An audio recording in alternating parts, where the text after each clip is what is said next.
And finally, on Mr. Syed. So, Mr. President, for every executive branch nominee that grabs headlines, there are many, many more who escape the spotlight while still playing an essential role in our government. And almost always, these nominees proceed through this chamber with bipartisan support. But today, as a handful of extreme Republican senators are needlessly and callously stonewalling many of President Biden's uncontroversial nominees, the case of Dilawar Syed, nominated to be second in charge at the SBA, stands out as particularly egregious. He is an American success story. He came to this country from Pakistan decades ago, became a successful entrepreneur, small business owner, and coalition builder.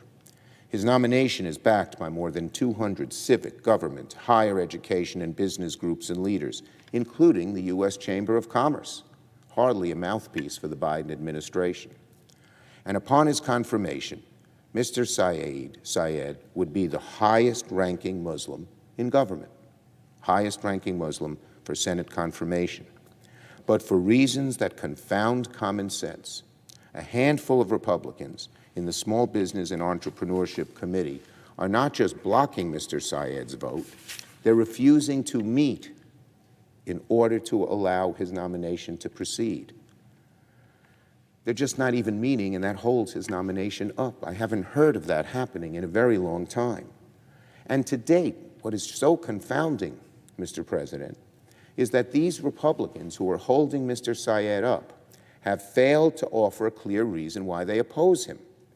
Each time they try to come up with an explanation, whether it's cheap ad hominem attacks or partisan tie-ins to the culture wars, their arguments fall flat and are easily refuted.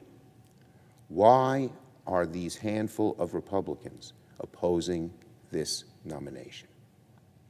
Although Republicans have boycotted his markup several times, they'll have a chance to give this man his vote tomorrow. Chairman Cardin has worked with Republicans to try to get them to show up to tomorrow's markup.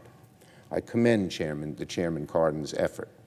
Today I ask, will any Republicans have the decency to show up tomorrow to his markup and give Mr. Syed a vote?